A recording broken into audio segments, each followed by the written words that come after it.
اس کی بیٹی کی شادی ہے، گھر والے راضی نہیں ہیں، لڑکے والے، وہ بارات لانے پر بھی بضد ہیں، اور اس کے علاوہ ان کو کچھ تھوڑا موڑا جہیز بھی چاہیے، تو اس آدمی نے اپنا ڈالا بیچ دیا ہے، لڑکی کی شادی کے لیے ڈالا بیچ دیا ہے۔ تو حضور نے ہمیں کیا دیا تھا اور ہم کیا کر رہے ہیں؟ میرے دل میں خیال آیا کہ ہم تو اتنے دنوں سے محنت کر رہے ہیں، ہمیں امید تھی کہ مسلمانوں میں اس حوالے سے کافی تبدیلی آئی ہے، لیکن ابھی محسوس ہوتا ہے کہ نہیں، کچھ ابھی ایسے لوگ موجود ہیں جو دین کو بدنام کرنے کی کوشش کر رہے ہیں، کہ جب بگاڑ کا وقت ہو، فساد کا وقت ہو، پریشانیوں کا موقع ہو، اس موقع پر اگر کوئی شخص میری کسی سنت کو زندہ کر فَلَهُ أَجْرُ 100 شہید، تو اس کو 100 شہیدوں کے برابر اللہ تعالیٰ اجر عطا فرمائیں گے۔ تو کہتے ہو کہ مجھے جہیز دو، میری برات کا اچھا استقبال کرو، یہ سراسر غیر فطری نظام ہے۔ اسلام نے مردوں سے کہا کہ تمہیں اگر اپنے مرد ہونے پر کچھ احساس ہو مرد ہونے کا، تو تمہیں شرم آنی چاہیے جہیز کے مطالبہ پر۔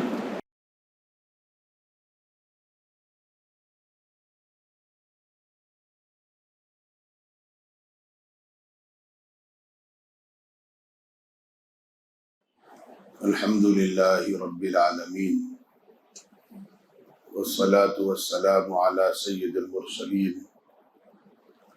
محمد وآلہ وصحبہ اجمعین ومن تبعهم بإحسان إلى يوم الدین، اما بعد۔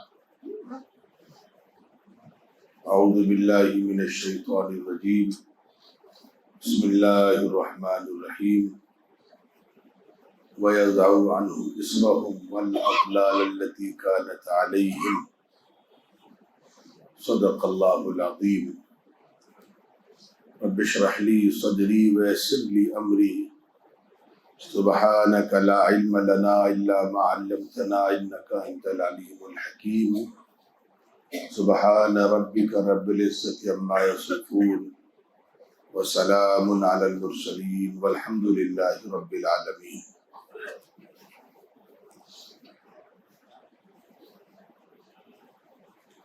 قابل احترام بزرگوں اور میرے عزیز دوستوں،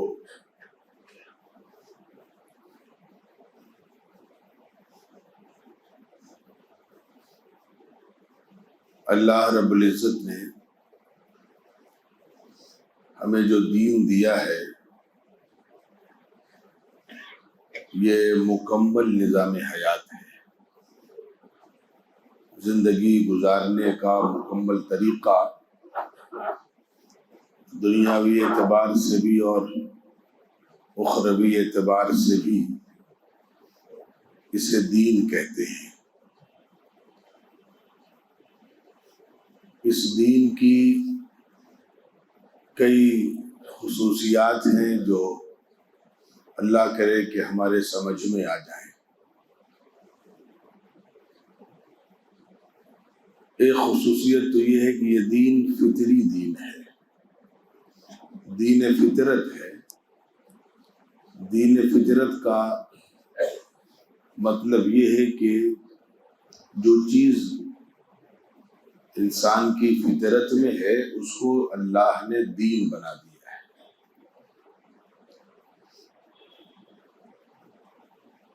خوشیاں منانا انسان کی فطرت میں ہے، اللہ نے اس کو دین بنایا۔ کھانا کھانا، پانی پینا، رشتہ داروں سے ملنا، نیا کپڑا پہننا، رات کو سونا، بچوں سے محبت کرنا وغیرہ وغیرہ، یہ ساری چیزیں ہمارے یہاں دین ہے۔ یہ اللہ کا نظام ہے کہ جو چیز انسان کی فطرت میں ہے اللہ نے اسے ہی دین بنایا ہے۔ اب اسی سے متصل دوسری صفت دین کی یہ ہے کہ اس دین کو اللہ نے آسان بھی بنایا ہے، اس لیے کہ اگر دین اللہ تعالیٰ مشکل بنا دیتے تو غریب آدمی کا عمل کرنا ناممکن ہو جاتا۔ شادی کرنا ہمارے یہاں دین ہے۔ اب شادی کا جو شرعی نظام ہے، جو اسلامی نظام ہے، وہ بہت آسان ہے، ہم نے اس کو اپنے طور پر مشکل کر رکھا ہے۔ ہمارا قصور ہے. خوشیاں آپ منانا چاہتے ہیں، انسان چاہتا ہے کہ کبھی خوش ہو، اس کے کچھ احباب جمع ہو، اللہ جو توفیق دے اس میں کچھ کھائے کھلائے. اس کو شریعت نے دین بنایا ہے، خوشی منانے کی اجازت ہے. تو سارے طریقے میرے عزیزو اسلام نے جو رکھے وہ آسان رکھے ہیں اور فطری رکھے ہیں. بچوں کی پرورش، بچوں کی تعلیم و تربیت آج کے مضمون سے اگرچہ اس کا تعلق نہیں ہے، لیکن میں بیچ میں بات آئی ہے تو عرض کر دوں کہ حضور پاک علیہ الصلوۃ والسلام کی صاف حدیث ہے. اب چونکہ یہ مضمون میرے ذہن میں نہیں تھا، اچانک بات آ گئی تو عرض کر دیتا ہوں. حوالہ انشاءاللہ بعد میں جنہیں ضرورت ہو مجھ سے مل لیں گے، میں انشاءاللہ حوالہ تلاش کر کے دے دوں گا. ہر انسان چاہتا ہے کہ ہمارے بچے اچھی تعلیم حاصل کریں، اچھی غذا ان کو مل جائے، اچھا لباس مل جائے، زندگی گزارنے کی اچھی سہولیات ان کو میسر ہو جائیں. اس کے لیے انسان کوششیں کرتا ہے، محنت کرتا ہے، ملازمت کرتا ہے، جو اس سے بن پڑتا ہے بیچارہ کرتا ہے. پھر اپنی خواہشات کو ترک کر کے بچوں کی ضرورتوں پر پہلے پیسہ خرچ کرتا ہے. بہت سے بیچارے ایسے ہیں کہ جنہیں آپریشن کرانا ہے لیکن ابھی اپنا آپریشن نہیں کرا رہے ہیں کہ بچوں کی تعلیم کا انتظام ہو جائے. اب کبھی بھی ہمارے ذہن میں یہ خیال نہیں آتا کہ ہم جو اپنے بچوں کے لیے دن رات ایک کرتے ہیں، دوڑتے ہیں، فکر کرتے ہیں، مشورے کرتے ہیں، محنتیں کرتے ہیں، یہ دین ہے یا نہیں ہے؟ تو یہ عین دین ہے. اور ثواب سن لیجئے کتنا ہے. حضور پاک علیہ الصلوۃ والسلام نے فرمایا کہ ایک انسان صدقہ کرتا ہے اس کا ثواب ہے، زکوٰۃ دیتا ہے اس کا ثواب ہے، لیکن جو پیسہ ایک انسان اپنے گھر والوں پر، اپنی فیملی پر، اپنے ماں باپ پر، اپنی بیوی بچوں پر خرچ کرتا ہے اس میں سب سے زیادہ ثواب ہے. ہمارے ذہن میں کبھی بھی نہیں آتا کہ اس پر بھی ثواب اللہ تعالیٰ دیں گے. ہاں، اس پر بھی اللہ ثواب دیں گے. بچوں کے لیے اپنی سہولت سے ہم نے اچھے کپڑے خریدے، جو ہماری حیثیت تھی اس اعتبار سے ان کی تعلیم کا بندوبست کیا، اسکول کا انتخاب کیا، ٹیوشن لگایا. یہ بظاہر ہمیں لگتا ہے یہ دین نہیں ہے، سارا پیسہ نہیں، یہ بھی دین ہے. اور مالی اعتبار سے حضور پاک علیہ الصلوۃ والسلام کا ارشاد عالی ہے کہ زکوٰۃ، صدقات اور خیرات سے زیادہ ثواب اللہ تعالیٰ ایک شخص کو اس پیسے پر دیتے ہیں جو پیسہ وہ شخص اپنی فیملی کے مستقبل اور ان کی زندگی کی ضروریات مکمل کرانے پہ لگاتا ہے. تو اللہ کرے میرے عزیزو یہ دو باتیں بنیادی طور پر تمہید کے طور پر سمجھ میں آ گئی ہوں کہ ہمارا دین دین فطرت ہے اور دین آسان ہے. الدین یسر، اللہ تعالیٰ نے اسی لیے فرمایا یرید اللہ بکم الیسر، تمہیں اللہ نے وہ احکامات دیے ہیں جو آسان ہوں. اسی لیے اب آسانی کو دیکھ لیجئے، ہمارے یہاں زکوٰۃ کس پر فرض ہے؟ یہ یعنی کبھی اللہ کرے ہماری نظر جائے، زکوٰۃ سب پر فرض نہیں ہے. حج کون کرے گا؟ سارے مسلمانوں پر حج فرض نہیں. جو پیسے والا ہے وہ زکوٰۃ دے گا، اور جو اس سے زیادہ پیسے والا ہے وہ حج کرے گا. جو پیسے والا ہے وہ قربانی کرے گا، جو نہیں ہے وہ نہیں کرے گا. دوسروں کی طرح نظام نہیں ہے کہ چڑھاوا آپ کو چڑھانا ہی چڑھانا ہے.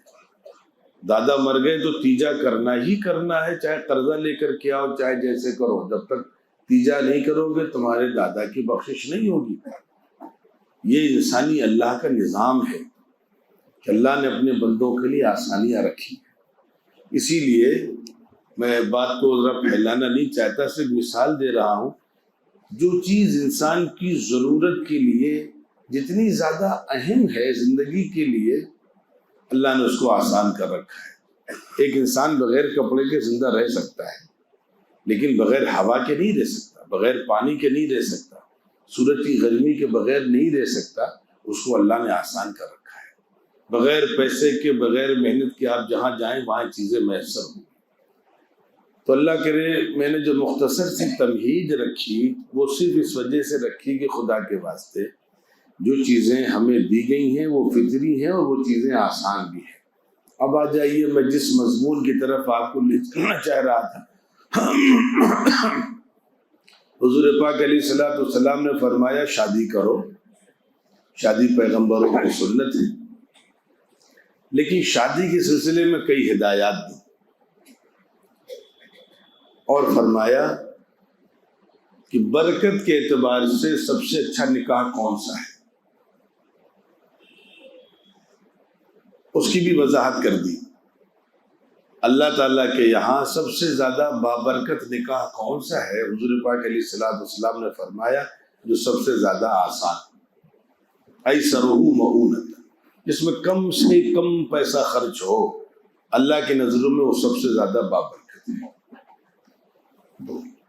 اللہ کرے کہ یہ باتیں ہماری سمجھ میں آ جائیں۔ میں نے آج جو یہ مضمون لیا اس کے پیچھے دو تازہ ترین واقعات، ایک واقعہ تو بہت مشہور ہو گیا اور ایک واقعہ وہ میری ذات تک محدود رہا، تو میں نے کہا کہ گزشتہ کئی جمعوں سے ایک دوسرا مضمون چل رہا تھا، اس لیے میں نے اس مضمون کو نہیں چھیڑا تھا، اور میری عادت ہے کہ ہر سال اکتوبر کے فرسٹ میں اس قسم کی باتیں کرنے لگتا ہوں۔ ابھی آپ حضرات نے ہو سکتا ہو سوشل میڈیا پر ایک خبر دیکھی ہو، آگرہ کے علاقے میں بارات گئی اور غالباً بارات کی میزبانی کے لیے لڑکی والوں نے جو اہتمام کیا تھا اس میں جو ان سے ہو سکتا تھا اس کا انتظام کیا، شاید رسگلے نہیں تھے، رسگلہ رہ گیا، انسانی دماغ ہے وہاں تک نظر نہیں گئی، مٹھائی آ گئی، رسگلہ رہ گیا۔ اس میں بارات میں اور لڑکی والوں میں کچھ بعض لوگ ہوتے ہیں اس مزاج کے، کسی نے کچھ سخت جملہ کہا، وہ بات تکرار تک پہنچی، اور تکرار سے بدتمیزی تک، اور بدتمیزی سے بات ہاتھ ہپائی تک پہنچی، اور بعد میں اس میں یہاں تک خبریں آئیں کہ 3 لوگوں کی شاید ڈیتھ ہو گئی اس میں۔ تو حضور نے ہمیں کیا دیا تھا اور ہم کیا کر رہے ہیں، ایک چیز۔ دوسری چیز، ابھی 1-2 مہینے پہلے میرے پاس ایک صاحب کا ٹیلی فون آیا کہ مولانا ایک غریب آدمی ہے، اس نے بڑی مشکل سے پوری زندگی مزدوری کی ہے اور دوسروں کی گاڑی چلائی ہے، ادھر اس نے 7-8 سال پہلے اپنا ایک چھوٹا سا، جس کو ہم ڈالا کہتے ہیں، چھوٹا ہاتھی یا ڈالا جس کے ذریعے سے سامان لوگ لوڈ ان لوڈ کرتے ہیں، ادھر سے ادھر لے جاتے ہیں، اس نے خریدا تھا۔ اب اس کی بیٹی کی شادی ہے، گھر والے راضی نہیں ہیں، لڑکے والے، وہ بارات لانے پر بھی بضد ہیں، اور اس کے علاوہ ان کو کچھ تھوڑا موڑا جہیز بھی چاہیے، تو اس آدمی نے اپنا ڈالا بیچ دیا ہے، لڑکی کی شادی کے لیے ڈالا بیچ دیا ہے، کچھ پیسے پھر بھی کم پڑ رہے ہیں، تو اگر آپ کہیں سے کچھ انتظام کرائیں تو میں نے کہا اچھا ٹھیک ہے، بات کریں گے۔ میں نے ان سے کہا کہ اس سے پوچھے ڈالا کیوں بیچا، نہ شادی کرتا وہاں،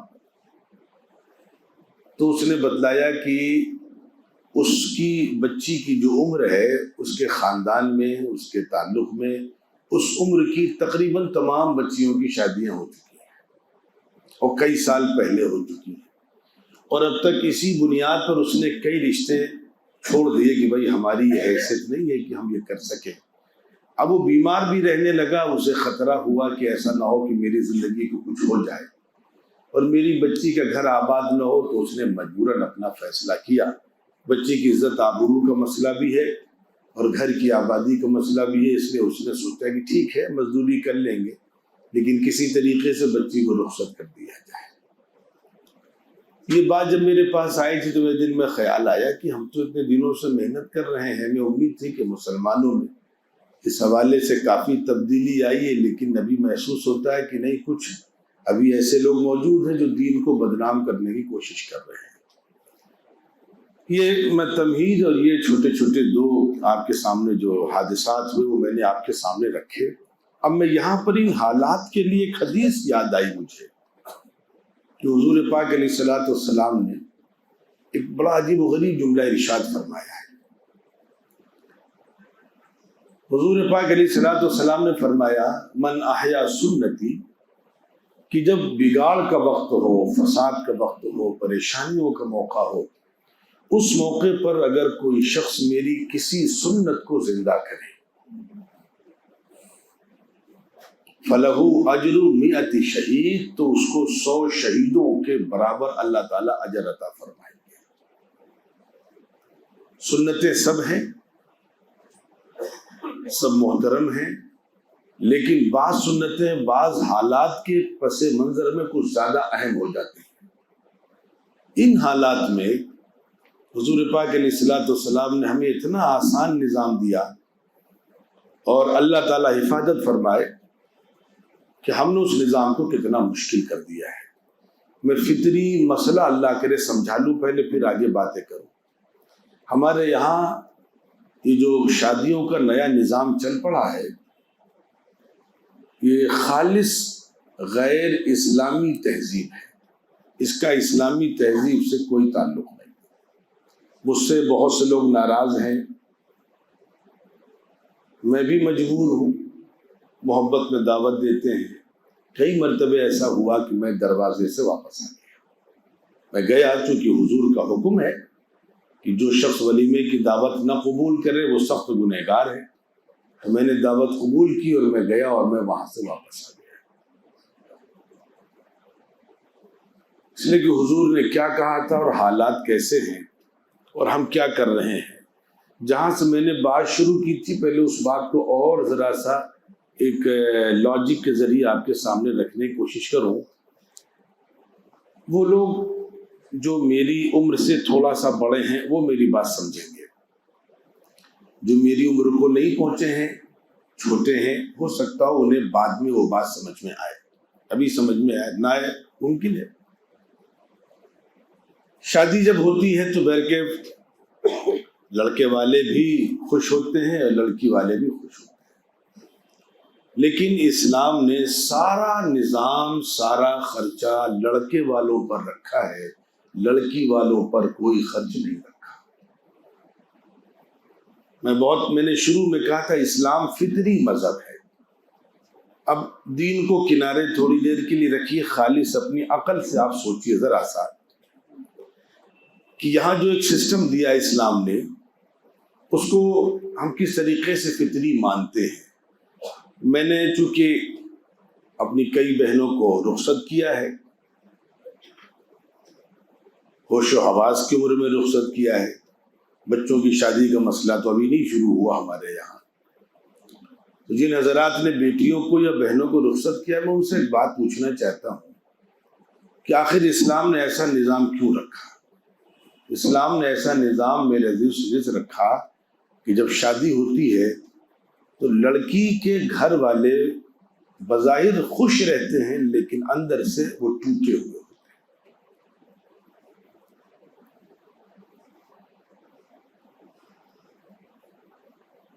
جیسا کہ میں نے شروع میں کہا تھا کہ شاید میری باتیں کچھ بعد میں سمجھ میں آئیں گی۔ آپ تصور کریں کہ جس بچی کو آپ کے یہاں اللہ نے پیدا کیا اور وہ آنگن میں آپ نے اس کو پالا، اس کی پرورش کی، اس کی ایک ایک خواہش، ایک ایک ضرورت پر آپ نے اپنی دولت کو نچھاور کیا، اس کو تکلیف ہوئی تو آپ کو تکلیف ہوئی، وہ بیمار ہوئی تو آپ کی راتوں کی نیندیں بے قرار ہو گئیں۔ آج اس بچی کو آپ رخصت کر رہے ہیں۔ وہ جو اماں عائشہ پچھلے اتوار میں آپ حضرات جو لوگ تشریف لائے، میں نے اس میں حضور پاک علیہ الصلوۃ والسلام کی 11 شادیوں پر بات کی تھی، تو اماں عائشہ رضی اللہ تعالی عنہ کے بڑے احسانات ہیں اس امت پر۔ جب بہت ساری حدیثیں تب سمجھ میں آتی ہیں جب انسان اس دور سے گزرتا ہے۔ حضور پاک علیہ الصلوۃ والسلام ایک کسی موقع پر بیٹھے تھے، آپ نے ارشاد فرمایا کہ اللہ نے جس کو 3 بیٹیاں دیں اور اس نے تینوں کی اچھی تربیت کی اور اس کو اچھے گھروں میں رخصت کیا، میں اس کے لیے جنت کی بشارت دیتا ہوں۔ جب ہم اپنی بچی کو رخصت کرنے والے ہوتے ہیں تب یہ حدیث بہت اچھے انداز سے سمجھ میں آتی ہے کہ واقعتاً یہ آسان کام نہیں ہے، اپنی اولاد کو اپنے سے رخصت کرنا یہ آسان کام نہیں ہے۔ وہ تو اما عائشہ کا احسان تھا، بلکہ بات دوسرے رخ پہ چلی جائے گی، ادھر نہیں جانا ہے، موڑ کے ادھر ہی لا رہے ہیں کہ آپ نے فرمایا اللہ کے رسول اگر کسی کو 2 ہی بیٹیاں اللہ نے دی ہوں تو فرمایا ہاں اس کے لیے بھی یہی بشارت ہے، اور بعض روایتوں میں تو 1 بیٹی کے لیے بھی ہے۔ یہ اما عائشہ کے احسانات ہیں کہ جب جب انہوں نے موقع دیکھا ہم گنہگاروں کے لیے بخشش کے راستے تلاش کروا دیے۔ وہ حضور سے سوال نہ کرتی تو 3 کے لیے تو بشارت رہتی، 2 کے لیے بشارت نہ ہوتی، لیکن حضور کی زبان سے جو نکل گیا وہ اللہ کا قانون بن گیا۔ تو خیر وہ الگ مسئلہ ہے، لیکن میں جو بات آپ کے سامنے رکھ رہا تھا کہ تب اور سمجھ میں آئی بات کہ واقعتاً اپنی اولاد کو اپنے سے رخصت کرنا اور ایسے رخصت کر دینا کہ ہمارا بعد میں کوئی اختیار باقی نہ رہے۔ باپ بیمار ہے، اس موقع پر اس بچی کو اگر باپ کی عادت کرنی ہے تو پہلے شوہر سے اور گھر والوں سے اجازت لینی اس کو۔ اب وہ اپنی مرضی کی مالک نہیں ہے۔ یہاں جتنے اس کے لاڈ پیار تھے وہاں اتنے لاڈ پیار پتہ نہیں ہوں نہ ہوں، 100 اندیشے ہوتے ایک باپ کے دل و دماغ پر۔ اسی لیے شریعت نے کہا کہ ایک باپ تمہیں اپنی لخت جگر کا ٹکڑا دے رہا ہے، اس سے بڑی دنیا میں اس کے نزدیک کوئی دولت نہیں ہے، اس کے بعد بھی تم کو شرم نہیں آتی، تم کہتے ہو کہ مجھے جہیز دو، میری برات کا اچھا استقبال کرو۔ یہ سراسر غیر فطری نظام ہے۔ اسلام نے مردوں سے کہا کہ تمہیں اگر اپنے مرد ہونے پر کچھ احساس ہو مرد ہونے کا تو تمہیں شرم آنی چاہیے جہیز کے مطالبے پر۔ اور اسی لیے اسلام نے یہاں پر نظام بنایا کہ دیکھو اس لڑکی والے کے گھر پر 1 پیسے کا خرچ نہیں ہے۔ برات میں نے شروع میں کہا آپ کسی عالم سے پوچھیے گا کہ قرآن مجید میں لفظ برات کہاں پر ہے، حدیث میں لفظ برات کہاں پر ہے، دنیا کا کوئی عالم آپ کو لفظ برات دکھا نہیں سکتا، کیونکہ قرآن و حدیث میں کہیں پر لفظ برات نہیں ہے۔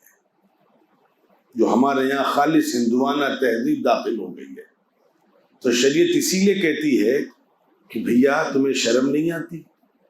ایک تو انسان، اسی لیے آپ دیکھیے میں پوچھتا ہوں کبھی کبھی آپ حضرات سے، آپ اگر بارات میں جاتے ہوں آپ لڑکے کو دیکھیے کتنا خوش ہے، لڑکے کے دوست کتنے خوش ہیں، لڑکے کی ماں کتنی خوش ہے، لڑکے کے بھائی، لڑکے کے عزیز، لڑکے کا باپ، لیکن لڑکی کے گھر والوں کو بھی دیکھیے، بہن ادھر رو رہی ہے، ماں کبھی کبھی روتے روتے بے ہوش ہو جاتا ہے، باپ چونکہ مرد ہے تو وہ چھپ چھپ کر روتا ہے۔ سارے گھر میں ماتم ہے کہ ہمارے درمیان سے ایک شخص آج رخصت ہو رہا ہے۔ چھوٹی بہنیں ہیں، ایک بہن رخصت ہو رہی ہے، جو رخصت ہو رہی وہ بھی اندیشوں میں گرفتار ہے، جو رہ جا رہی اس کو تنہائی کا احساس ہے، ابھی تک ہم 2 تھے تنہا رہ جائیں گے۔ پھر یہ نوبت آتی ہے کہ 2 بہنیں، 3 بہنیں، 4 بہنیں، سگے بھائی جنہوں نے 20 سال 25 سال ساتھ گزارے، اب کبھی ملاقات 2 سال بعد ہوگی، کبھی 4 سال بعد ہوگی، کبھی 1 گھنٹے کے لیے ہوگی، کبھی 2 گھنٹے کے لیے، کبھی 2 دن 4 دن کے لیے ملاقاتیں ہوں گی۔ آج سے سارا نظام الگ ہے۔ تو بچوں کو تو آپ نے دیکھا ہے، دولہے کے گھر کو دیکھا ہے، دلہن کے گھر کو بھی دیکھیے کیا بیتتی وہاں پر، اس کے بعد ہم بارات لے کر کے جائیں۔ اسی لیے حضور پاک علیہ الصلوۃ والسلام کی صاف فرمایا سب سے بابرکت نکاح وہ ہے جس میں سب سے کم خرچ ہو۔ ہاں دوسرا کام البتہ لڑکے والوں سے کہا تمہارے یہاں خوشی ہے، خوشی کیوں ہے؟ اگر یہ شخص اپنی بیٹی تمہارے بیٹے کو نہ دے تو بتاؤ اسے گناہ سے کون بچائے گا؟ اس کا احسان ہے، اس نے لاکھوں روپے خرچ کیے ہیں، اب بچی کسی لائق ہوئی ہے تو ہر باپ چاہتا ہے کہ اب اس سے فائدہ میں اٹھاؤں۔ یہ باصلاحیت ہو گئی ہے، علم اس کے پاس آ گیا ہے، تہذیب اس کے پاس آ گئی ہے، ثقافت اس کے پاس آ گئی ہے، شعور اس کے پاس آ گیا ہے، کھانا بہترین یہ بناتی ہے۔ مہمانوں کا انتظام بہترین یہ کرتی ہے، اب یہ چلی جائے گی تمہارے گھر میں مہمان آئیں گے تو چائے کون بنائے گا؟ میں اس کی شادی نہیں کروں گا۔ لیکن نہیں، ان تمام چیزوں کو چھوڑ کر کے اگر وہ اپنے باپ اپنی اولاد کو تمہارے بچے کے حوالے نہ کرے تو تمہارے بچے کو گناہ سے کون بچائے گا؟ اس کا احسان ہے۔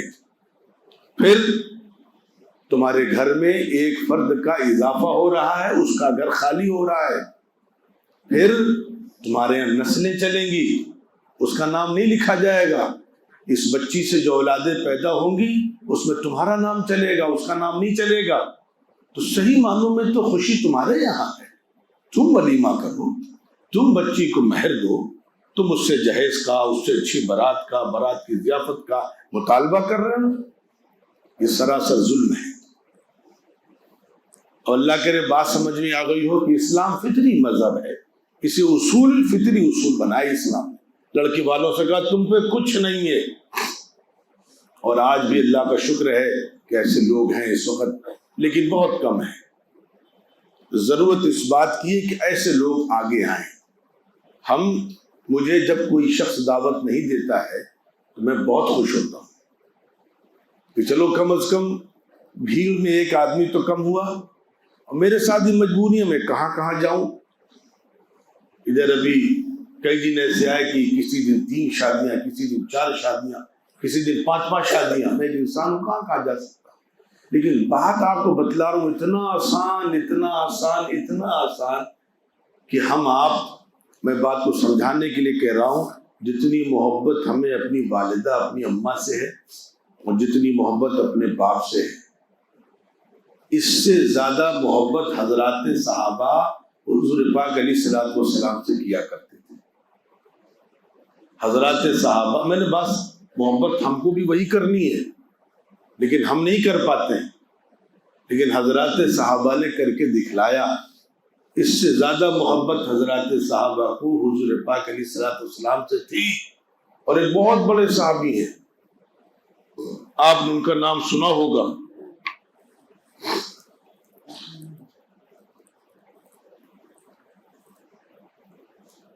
حضرت عبد الرحمن بن عوف رضی اللہ تعالی، بہت بڑے صحابی، شادی کی، حضور کو بتلایا تک۔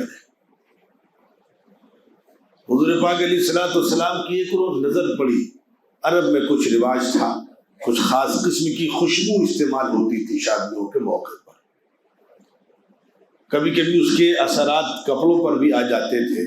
حضور پاک علیہ الصلوۃ والسلام نے دیکھا تو پوچھا عبد الرحمن نکاح کیا ہے؟ کہا یہ اللہ کے رسول۔ سادگی اتنی کہ جو کون نہیں چاہتا تھا کہ میرے گھر میں شادی ہو، میرے گھر میں تقریب ہو، اس میں حضور نہ آئے، لیکن حضور نے تعلیم ایسی دی تھی کہ اس نظام کو آسان رکھو، اس کو مشکل مت کرو۔ اسی لیے میں نے شروع میں کہا دین فطری ہے اور دین آسان ہے۔ آپ پیسے والے ہیں، اللہ تعالیٰ حفاظت فرمائے، آپ بڑا انتظام کر لیں، لیکن غریب کے گھر میں کیا ہوگا؟ اور خاص طور پر اس موقع پر جو فتنوں کا دور چل رہا ہے، میں یہاں پر اس مضمون کو اللہ توفیق دیں گے تو اگلے ہفتے بھی رکھوں گا، لیکن ذرا سا آپ کو موازنہ تھوڑا سا کرا دیں جلدی سے۔ ہندوستان میں یعنی جو قومیں عقل مند ہوتی ہیں ان کا طریقہ کیا ہے، اور جو ہم جیسے بے وقوف ہوتے ہیں ان کا طریقہ کیا ہے۔ ہم دنیا کی باتیں نہیں کریں گے، ہندوستان میں رہتے ہیں، ہندوستان کی باتیں کریں۔ پہلے ایک طبقہ ہمارے ساتھ رہتا ہے جو اپنے آپ کو شیعہ کہتا ہے، پھر ایک طبقہ ہمارے ساتھ اس ملک میں رہتا ہے جو اپنے آپ کو سکھ کہتا ہے۔ صرف ان دو کی باتیں کہہ رہا ہوں آپ کے ساتھ۔ کبھی آپ کو اتفاق ہوا ان دو لوگوں کے یہاں شادیوں میں شامل ہونے کا، سکھوں کی شادی میں یا شیعوں کی شادی میں؟ باقی دنیا کی باتیں کروں گا تو جو بارات کا اور بارات میں فضول خرچیوں کا جو ہمارے یہاں رواج ہے، دنیا کے کسی ملک میں وہ رواج نہیں ہے، خالص غیر اسلامی رواج ہے۔ جن حضرات نے عرب میں کچھ بھی زندگی گزاری ہے کاروبار کے لیے، ملازمت کے لیے، میں ان سے پوچھا کرتا ہوں بارات میں کبھی گئے وہاں عربوں کی بارات کیسے جاتی ہے؟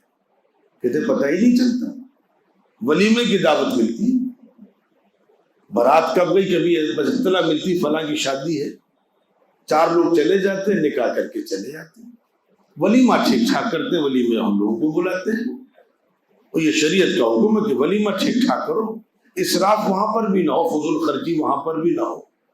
تو میں نے اس بار اپنے بعض دوستوں سے پوچھا کہ بھائی آپ نے شیعوں کی شادی دیکھی ہے، سکھوں کی شادی دیکھی ہے؟ اور کہاں دیکھی ہے، لیکن جو فضولیات جو اسراف ہمارے یہاں وہ ان کے یہاں نہیں۔